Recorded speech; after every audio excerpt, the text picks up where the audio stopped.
Hey guys, Otaka here. So last week I uploaded my Master Duel version of my branded Predaplant deck, and I decided that I would just upload a TCG version of the deck, mainly because obviously the ban lists are different, but also the available cards are different as well. And this deck is also going to be post Photon Hypernova, even though the deck is only changing. I'm only adding one card from Photon Hypernova into this deck, but because I'm adding that one card, some things have changed since I last played this deck at my locals. But with that, let's just jump right into it. We're going to start with the Predaplant parts of the deck. So to start, we have 2 Predaplant Triantis and 1 Predaplant Bufalicula. It's very rare that you actually Pendulum Summon in this deck. However, I have done it before. Pendulum Summon a Luber, keep my normal summon for Scorpio, etc., etc. Some people run 2 Bufa and 1 Triantis. I prefer personally to run 2 Triantis and 1 Bufa, just because Triantis does get that bonus pendulum effect of being able to make pendulum monsters used as fusion material. But also, I do use it sometimes as a branded fusion throwaway to the graveyard. That way I can get Predacounters on the board and use those Predacounters to my advantage with some of the other monsters in the deck. But like I said, you can run 2 Bufa because Bufa is also, with his pendulum ability, a free polymerization. So it's really up to you. I prefer Triantis at 2 and 1 Bufa. I then, of course, run 3 Predaplant Scorpio. You can also run this card at 2. I run it at 3 because, realistically, I want to see this card as much as possible.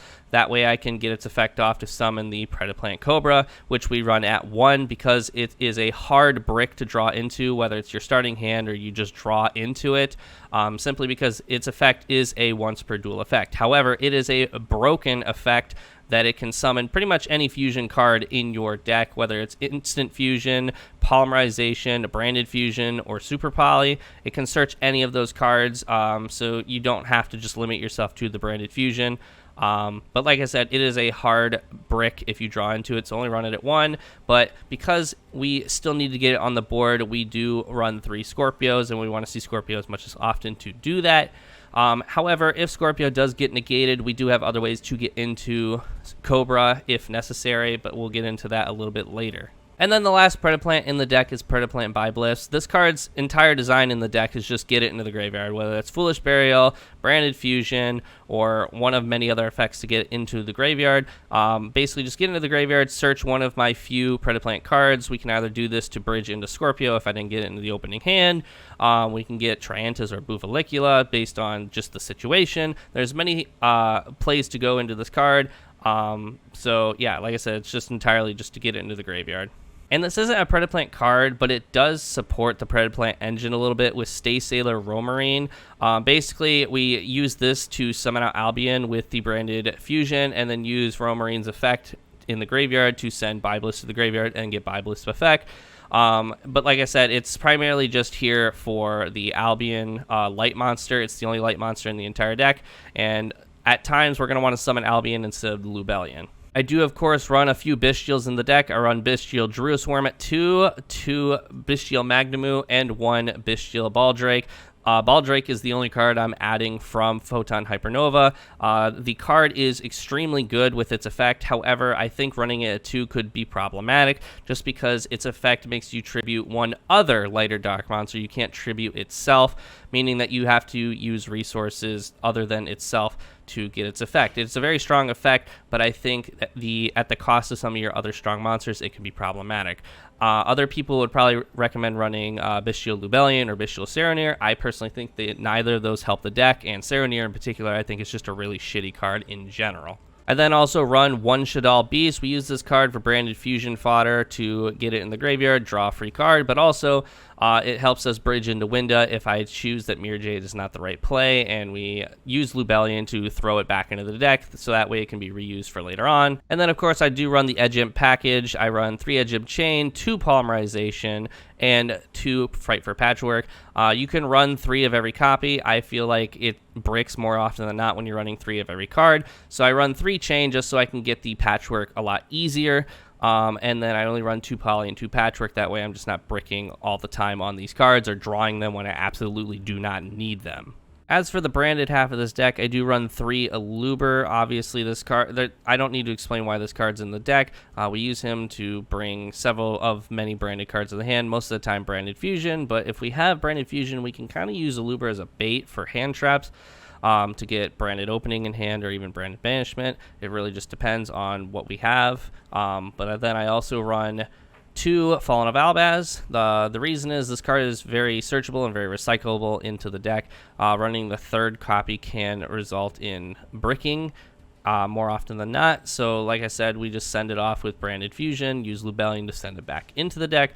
As for the last 2 branded cards, we run Ad Libitum and Tragedy. Tragedy is just here to get sent to the graveyard and use it to recycle our spell and traps that are in the graveyard, but also to search out any Despia monsters from the deck. Mainly, our search is going to be 9 times out of 10 Ad Libitum. That way we can use him to recycle most of our fusion monsters. And then to finish off the monsters, I do run 3 Ash Blossoms. Hand traps aren't super relevant right now in the TCG just because a lot of the meta decks aren't really slowed down or stopped by them. But I do like to run at least 1 hand trap to slow down some of the rogue decks that are being played a lot lately. And Ash Blossom is just one of the better ones. But like I said, Ash Blossom also just kind of hits some very good choke points on even the meta decks. But like I said, it's just it's not gonna super slow it down. It's just gonna be more of an inconvenience than anything. Moving on to spells, I run 1 Instant Fusion. This card has 1 target and 1 target only, which is going to be the Predaplant Ambuloides. Then we run 2 Branded Fusion.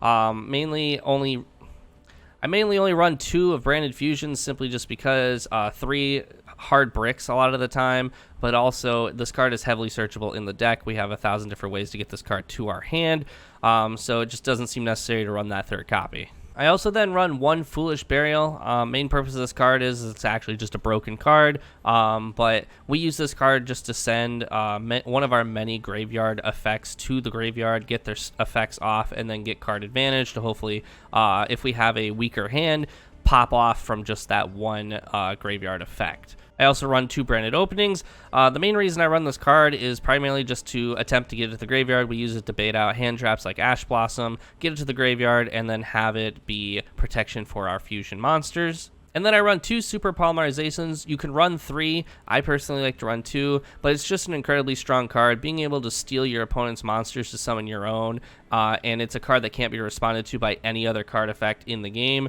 is just incredibly strong. And especially when the meta is heavily dark prevalent, it's just really strong against any deck like Tearlaments or even Sprites to be able to steal their monsters, summon your own.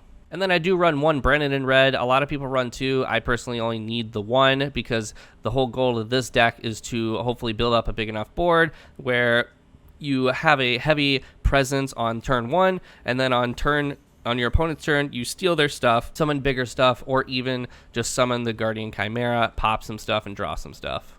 And then the only trap in the deck is Branded Banishment. This card is basically just a trap version of Super Poly, but it does banish the materials used instead of sending them to the graveyard, which is just incredibly strong to be able to steal your opponent's cards and banish them, which is a very big counter to stuff like Tearlaments. Moving on to the extra deck, I run 1 Guardian Chimera. As I mentioned before, this is the Brennan and red target.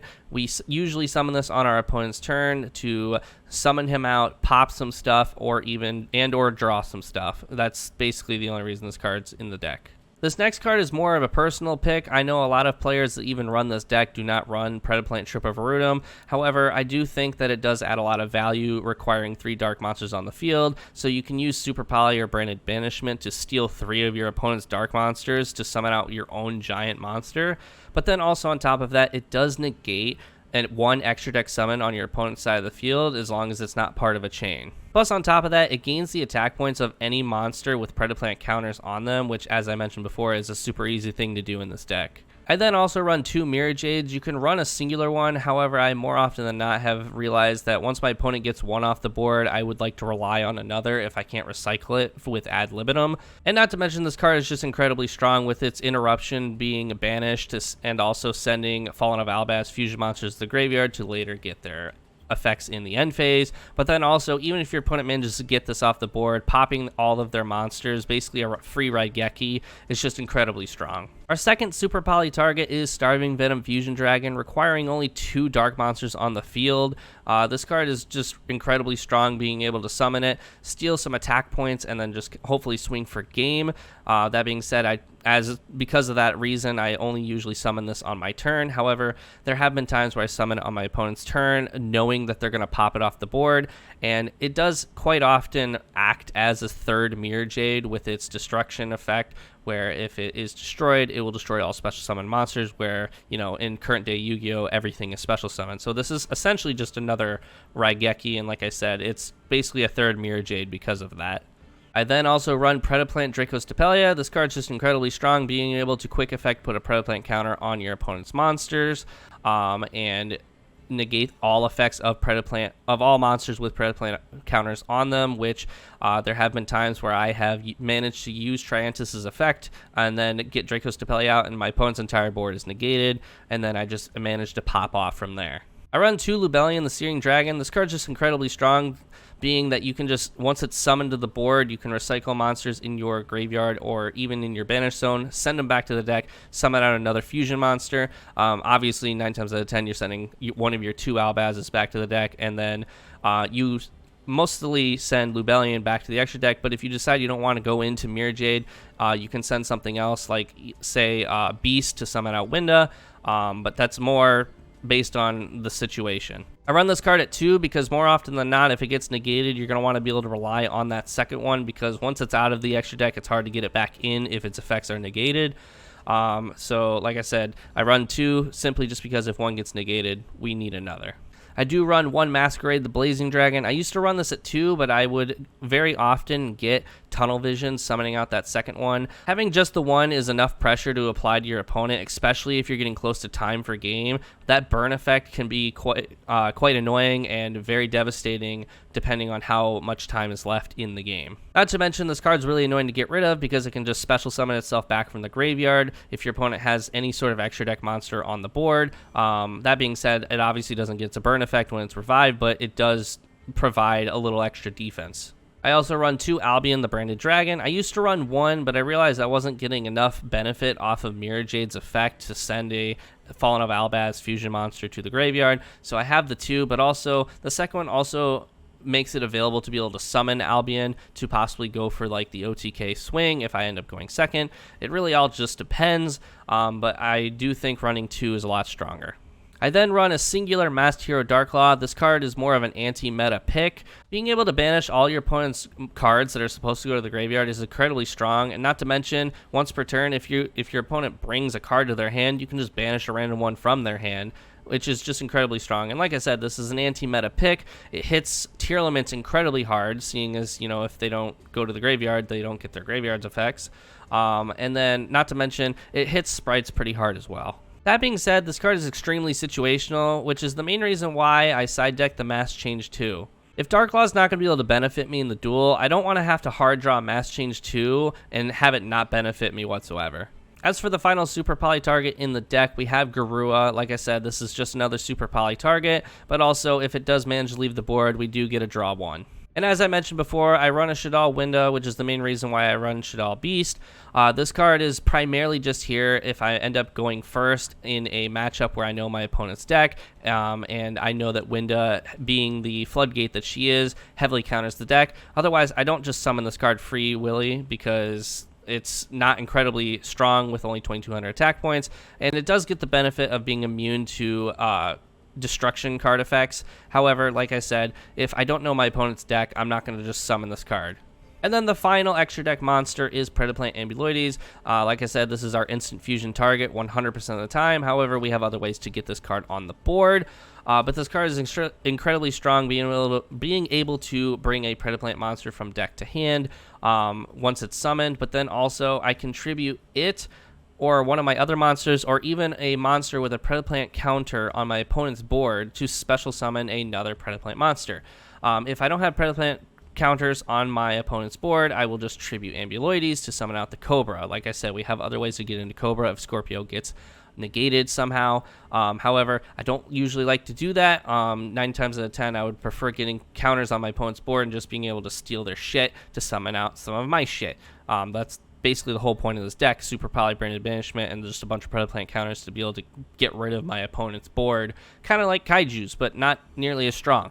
As for the side deck, I run 3 Chaos Hunter. This card is more experimental than anything, mainly because a lot of people think this card is going to be incredibly strong with the banish heavy meta that is incoming with Kashtiras and many other decks being able to banish. So a lot of people think this card is going to be really strong. However, with only 2,500 attack points and very little protection over itself, I don't know how strong this card actually is. I think it does counter a good amount of decks like, say, Runic. However, I don't think it's going to be able to counter Kashtiras simply because the only Kashtira that can't swing over Chaos Hunter is Fenrir. All the other ones can. We'll just have to see. If this card does not work out, I'll just end up putting something else in the side deck. But like I said, this is more an experimental thing than any. I then also run 3 Mass Change in the side deck. Like I said, if Dark Law is not going to benefit me, I don't want this in my main deck. I don't want to have to hard draw into it and just have a dead card. So that's the main reason I side deck it. I also have some back row hate with 2 Cyclones and Harpy's Feather Duster. This is primarily for like the Labyrinth or the Runic matchup where I want to get those field spells off the board or just all the set cards in general off the board. Other than that, I mean, it does benefit me against, say, the Sword Soul to be able to get rid of Blackout, because Sword Soul players are very obvious with what that back row card is. But like I said, we don't want to really main deck this because not very many decks like are back row prevalent or have a whole lot of back row to begin with, and the ones that do, they just activate it so that way they don't have to miss the effect. So like I said, this is primarily for like the Runic or the Labyrinth matchup. I then also have some Go Second cards. I have Dark Ruler No More and the best board breaker in the game being evenly matched. Like I said, these cards are for the Go Second scenario where if my opponent makes me go second because they end up losing, or if I end up choosing to go second because I know what my opponent's deck is, I like to put these cards in the deck. That way I can just counter them out. Dark Ruler No More mainly hits the sprites, and the evenly matched, like I said, is just the best board breaker in the game. But that is it for my branded Predaplant deck. Like I said, this is post Photon Hypernova, even though there is only one change with that set coming out. Let me know what you guys think in the comments down below, and also let me know if you want to see any more of my deck profiles, whether it's Master Duel or the TCG. I have plenty of decks to go around and share. But with that, leave a like and subscribe, and I'll see you all in the next one. See ya!